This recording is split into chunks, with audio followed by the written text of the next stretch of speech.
How can you introduce in a small few sentences one of the most famous women in the world, an icon that we all know, and how can you reduce it to a small few things to say? So I suppose all I can say to summarize Hillary Clinton is that she had served the public with passion and with dedication from very early days, from right on when she got her law degree from Yale, right up to being Secretary of State to now. And I think her capacity for work and commitment to the public is just outstanding and second to none. I think we all here have a special place in our heart. She has been hugely involved in the peace process in Ireland, and I think we are very, very grateful for that. While First Lady of the US, and she continues and remains to be involved in that, starting with peace women's groups and continuing to the present day. And I suppose I would finally just sum up by saying a sentence that kind of stands out to me. So when Hillary Clinton secured the presidential nomination from her party, she said that she made 18 million cracks in the glass ceiling. And I thought that was just a really, really powerful phrase. And I think it's testament to the toughness of the glass ceiling that 18 million cracks wasn't enough. And I think if you look around the world today, some of those cracks are not actually even evident in some jurisdictions in the world. But what's brilliant about Hillary Clinton for me is that she inspires us in Trinity, and me personally, to go on making those cracks and continuing until that glass ceiling is shattered. There's a huge amount of work to do, but I think with women like Hillary Clinton in this world who inspire and empower us, I think we can really shatter that glass ceiling. So, on that note, I have the very great pleasure to introduce Secretary Clinton.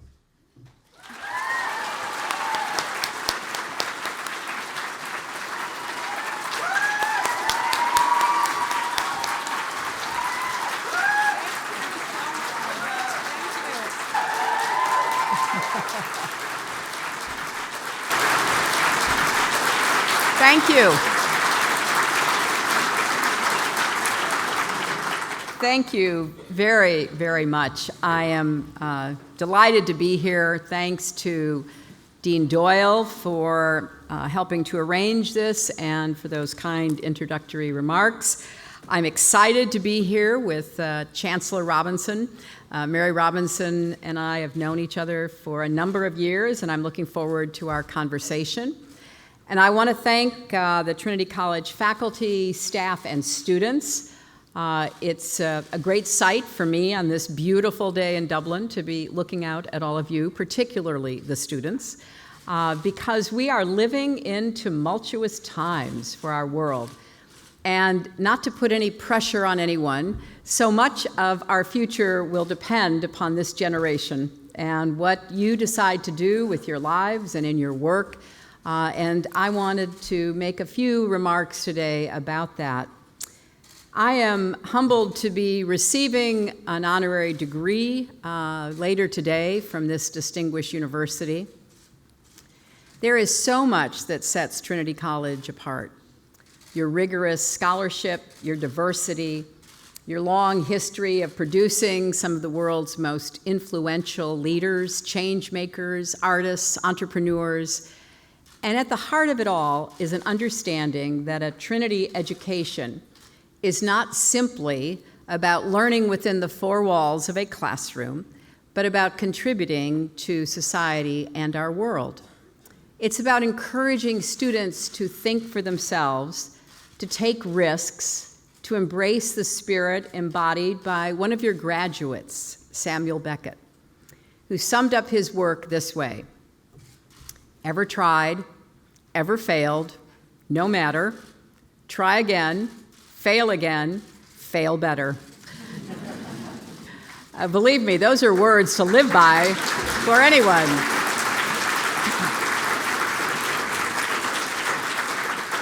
And of course, I am always delighted to be in Ireland, a country whose friendship with the United States goes back to the very beginning. Actually, some of the people who signed the Declaration of Independence were born in Ireland. So were many of the soldiers who fought in our revolution. Later, Irish immigrants came to America to earn a living, get an education, give their children new opportunities, And we often speak of the American dream, but I think it's fair to say that the Irish contributed mightily to building that dream for themselves and successive generations of Americans. For so many Americans, including my husband and my daughter, Ireland is a special place. We've always loved visiting here as well as in Northern Ireland. And this brings back memories of my last trip to Dublin as Secretary of State. I spoke with students at Dublin City University. I took in the sights on Grafton Street.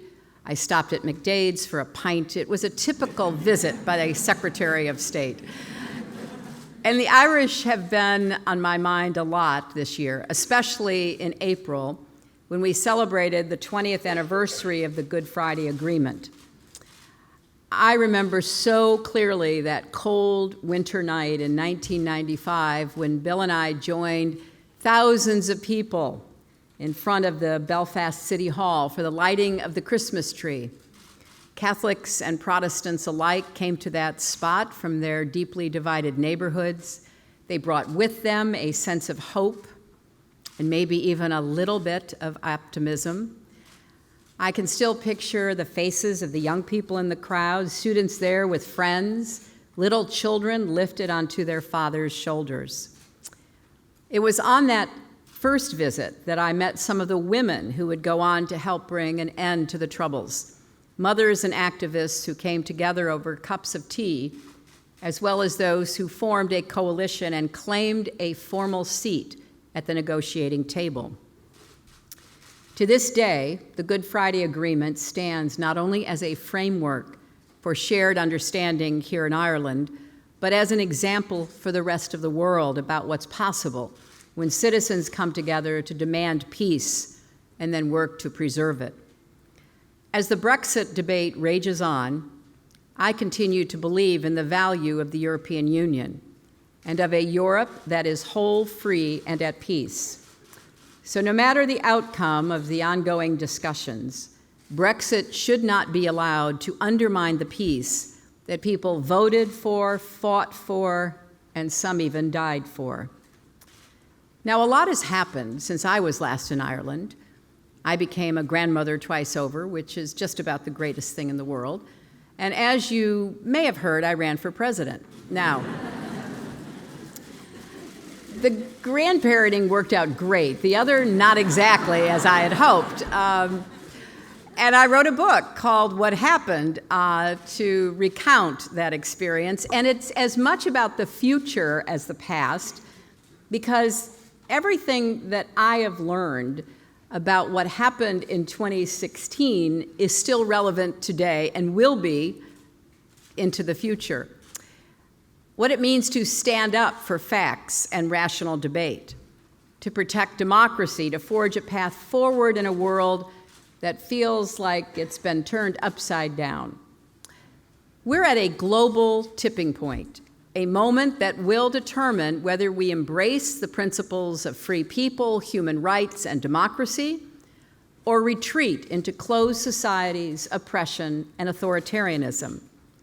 And I believe no group will be more influential in which direction we choose than young people. These last few years in Ireland have been a testament to the power of young people to shape the future. From the 2015 marriage equality referendum, which saw historic youth turnout, to this year's abortion referendum, no demographic is better positioned to be a force on the side of democracy, progress, and equality. But the outcome of this struggle is far from inevitable. More than half of the people in the world today are under 30 years of age. That's the largest youth population in our entire human history. You, will come of age in an era defined by humanitarian crises, global terrorism, natural disasters, and the rise of artificial intelligence, for better or worse. There are more refugees and displaced people in the world now than ever before. Extremist ideologies are on the rise, and adding to the tumult is the fact that the forces at work in the 2016 U.S. election are still with us, threatening every democracy. I had an excellent conversation with the Taoiseach yesterday afternoon, and among the subjects we covered were the challenges to democracies on both sides of the Atlantic and the role that is played by those who want to disrupt and destabilize our ways of life. In the US, 2016 was a perfect storm. Deep currents of anger and resentment flowing through our culture, a political press that told voters my emails were the most important story for their futures, the unprecedented intervention in our election by the FBI, and the information warfare waged from within the Kremlin. What we've learned about Russian interference in our election is more than alarming. It is a clear and present danger to Western democracy. We know, for example, that Russian agents used Facebook, Twitter, Google, YouTube, even Pinterest to place targeted attack ads and negative stories, intended not only to hurt me, but to fan the flames of division within our society. They even posed as Americans, pretending to be environmental advocates for one side or the other, pretending to be racial justice advocates for one side or the other. They even held phony demonstrations. But this isn't just about what happened. It's about what's happening right now. We now know the Russians are still trying to turn Americans against each other on social as well as traditional media, using issues of gun violence, immigration, NFL players kneeling in silent, peaceful protest, and human rights of all kinds for women, for gays, for the disabled. And it's not just happening in our country. In Germany, members of parliament have been hacked by Russians. In France, President Macron's campaign was hit by a massive cyber attack just before their presidential elections. Russian trolls pushed incendiary social media posts during last year's Catalonian independence referendum. And in Italy, Russia's state-controlled news agency was found to be the most influential foreign media organization in the last election, propping up right-wing candidates. And in light of new evidence, lawmakers in the UK are now investigating whether Russia influenced public opinion before the EU referendum. So we are in the midst of a global struggle between liberal democracy and a rising tide of illiberalism. Vladimir Putin has positioned himself as the leader of an authoritarian, white supremacist, and xenophobic movement that wants to break up the EU, break up NATO, weaken America's traditional alliances, and undermine democracy everywhere. We can see this authoritarian movement rippling out from the Kremlin. It's emboldening right-wing nationalists, separatists, racists, even in the United States, neo-Nazis. We are living through an era when fundamental rights, civic virtue, even facts and reason are under assault like never before. And as we have been painfully reminded, the consequences can be severe. Over the last few weeks, Americans from every political background, ideology, and walk of life watched heartbroken and outraged as immigrant families were ripped apart and children were treated cruelly as political pawns.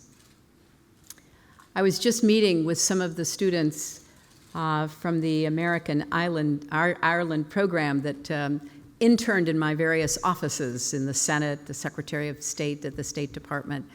And one of them brought her 8-month-old baby to see me. And while we were cooing and eyeing and getting smiles out of little Ryan, I thought, how could this be? Babies as young as this one, some even younger, ripped from their mothers, sent into foster care with strangers, some of them 1,000 or more miles away from our southern border. Yet even in this dark hour, we are witnessing an outpouring of moral conviction, civic engagement, and lasting commitment to stand up for the most vulnerable among us. In response to the onslaught of attacks on the most vulnerable, millions of people have become unlikely activists, calling their elected representatives, flooding social media organizing rallies, protests, and marches, contributing to frontline groups. In fact, it was because of the outcry from every corner of our country, and indeed from around the world, that the Trump administration was finally forced to take at least a step toward ending family separation, though the fight is far from over because the more than 2,000 children who were taken have not yet been reunited with their parents. This duality is the nature of our times. I recently went back and looked up those famous lines from Charles Dickens in A Tale of Two Cities, because usually people stop quoting after the first phrase. It was the best of times. It was the worst of times. But then it goes on. It was the age of wisdom. It was the age of foolishness. It was the epoch of belief. It was the epoch of incredulity. It was the season of light. It was the season of darkness. It was the spring of hope. It was the winter of despair. Now, he may have been writing about the years leading up to the French Revolution, but I think those words could have been also describing the highs and lows of this moment in our history. And students, young people, across what we used to call the free world, are right in the center of this debate. Your generation will inherit whatever we leave to you, and you need to be helping us shape it now. It will fall to you and your peers to decide if the transatlantic alliance survives, if democracy thrives, if the excesses of capitalism and rampant inequality can be tamed, if we can learn to embrace openness and diversity as sources of strength and unity rather than fear and division. When I look at the remarkable talent and tolerance of your generation, I am filled with confidence that you'll be able to meet these challenges, to help build a world that is better than the one we are leaving in your lap. But there are troubling signs. I hear a lot from young people in the United States who are not just discouraged by the policies of the current administration, but they are disgusted with politics, disenchanted with democracy. They've been told by voices on the left and the right that it's a rigged game, and the natural conclusion is to believe there's no reason to play in it. This reaction isn't without basis. Hyper-partisanship, polarization, gridlock, and stalemate all undermine confidence in the democratic process. And these problems are exacerbated in our country by an administration set on waging war on the rule of law, delegitimizing elections, undermining truth and reason, perpetrating shameless corruption, and rejecting the idea that our leaders should be public servants who put the common good over their own personal and political interests. Young people in America face outrageous new restrictions on voting rights and a tsunami of big money that threatens to drown out their voices. They are too often disenfranchised and underrepresented. In fact, if millennials were accurately represented in our Congress, there would be 97 young people in office. Instead, there are 6. So perhaps it shouldn't be surprising that some surveys show American millennials are more likely than previous generations to be open to alternatives to democracy. In 2011, almost half said they thought that a political system with a strong leader, read strong man leader, who did not have to bother with Congress or elections was a, quote, good or, quote, very good idea. A different study found that 46% of young people ages 18 to 29 in the United States think it would be good if experts or algorithms made the decisions instead of elected officials, compared to 36% of those of us 50 and older. Now, that gap is even more pronounced in the UK. Look, I believe in expertise. I believe in evidence-based policy making, which has been in short supply recently. But these numbers are troubling. It means we are not making a good enough case for democracy, the messy process of voices being heard, sometimes in cacophony, until leading toward a compromise. It may also have something to do with the fact that many young people haven't had the experience of growing up with the threat of totalitarianism or even studying it in school. Memories of World War II and the Cold War have receded. And so defending democracy hasn't felt like an urgent priority until it absolutely becomes that. We also know that youth unemployment, which is still high in many parts of the world, including in parts of Europe, is a good predictor of social unrest and anti-immigrant sentiment. In the United States, where our official unemployment rate is now very low, many young people are nonetheless underemployed, struggling under crushing student debt, stuck in dead-end jobs that don't pay well or offer the promise of advancement. When you're more educated than previous generations but have a harder time finding work that pays a living wage and lets you do what you love and to make your mark on the world, that leads to understandable frustration. So while young people today see much that needs fixing, from rampant inequality to systemic racism to the urgent threat of climate change, you can't get discouraged that it doesn't happen quickly.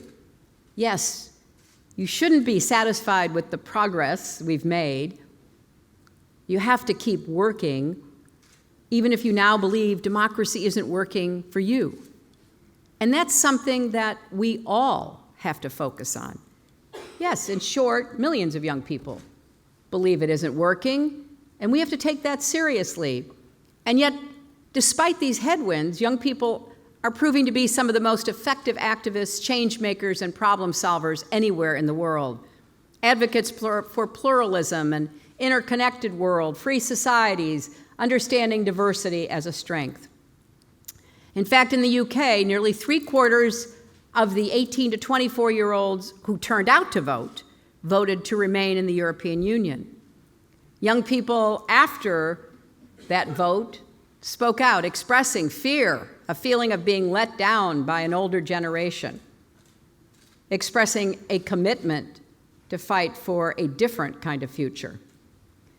In the United States, young people leapt into action after the 2016 election, helped to organize the Women's March, launched new groups committed to standing up for our progressive values.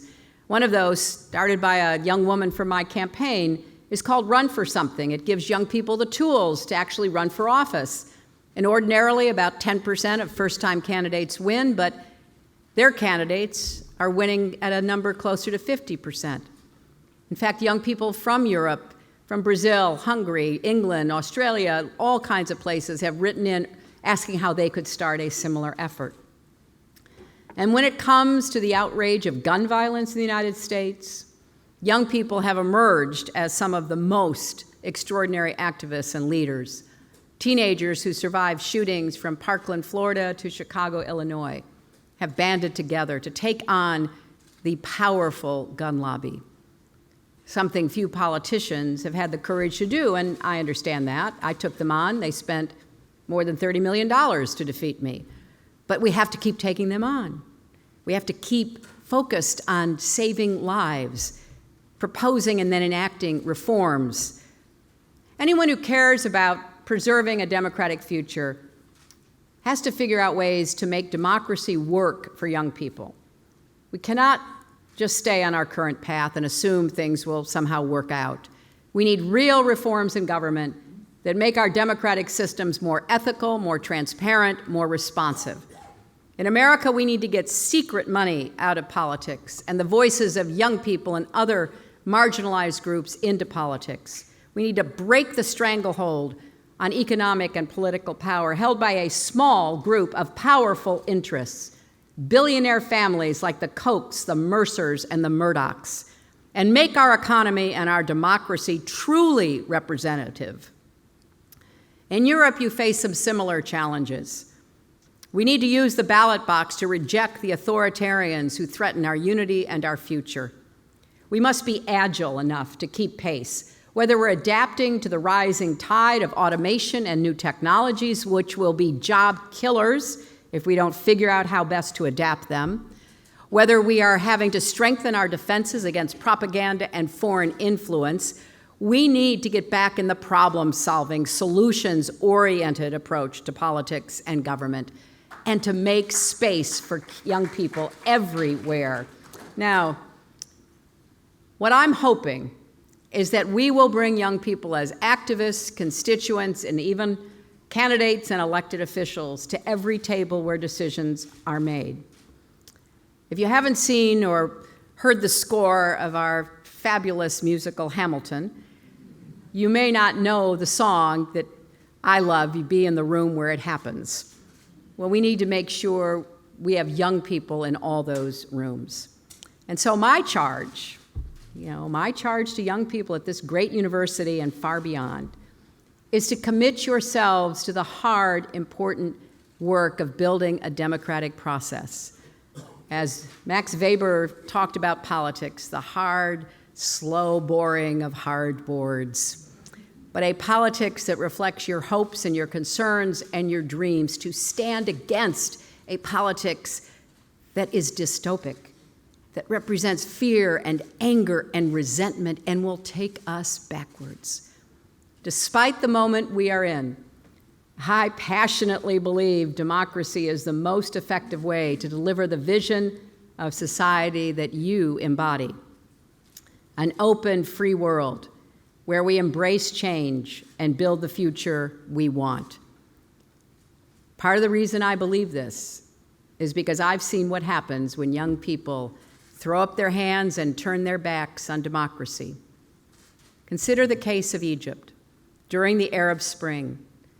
Yes, a revolution largely fueled by young people using social media dislodged Mubarak, forced him out of office. Shortly after that, as Secretary of State, I went to Egypt. I walked through Tahrir Square. I talked with Egyptians, and then I went to meet with 30 of the young organizers of that revolution. And I sat around this table with them, and I asked what they intended to do. Were they going to form a political party or a coalition? Were they going to run for office or ask people to run as candidates for parliament? Well, they looked at me and said no. They weren't going to do any of that. They didn't want to move from protests to politics. I warned that if they chose to stay on the sidelines, their revolution would be hijacked by one of the two very strong forces in Egypt, the Muslim Brotherhood or the army. Unfortunately, I was not convincing enough. I couldn't persuade them how essential it was to channel their passion into concrete political action and, yes, politics. And in the end, the Muslim Brotherhood won, only to be replaced by the army. There are many lessons of this story, but certainly one is that change for change's sake is not going to make the kind of long-term difference we need unless we are prepared and organized enough to follow up and institutionalize the progress we seek. So please participate. Make your voices heard. As I followed the recent referendum, I saw Irish people flying home to vote from all over the world. The airports were mini rallies with cheering and colorful banners, greeting citizens who came as far away as from Japan, Australia, and of course, America. And on the day of the vote, one of the strictest laws in the world was overturned, with nearly 87% of 18 to 25-year-olds voting yes. An example of a government placing that decision before the people and grassroots activism leading to an outcome that represented the voices and views of the Irish people. So there are many fights to fight. More seem to arise every day. And it will take work to keep up the pressure, to stay vigilant, to neither close our eyes nor numb our hearts or throw up our hands and say, someone else take over from here. In our democracies, every citizen should believe in his or her power to make a difference, even when that difference looks like it will be hard to achieve. And every citizen should vote in every election, even when our side loses. It is a matter of infinite faith. And we need to, yes, pace ourselves, lean on each other, celebrate the heroes, encourage all of us to disagree respectfully, Be ready to lose some fights that are worth waging. We will need to try again, fail again, and fail better. Let's get to work. Thank you.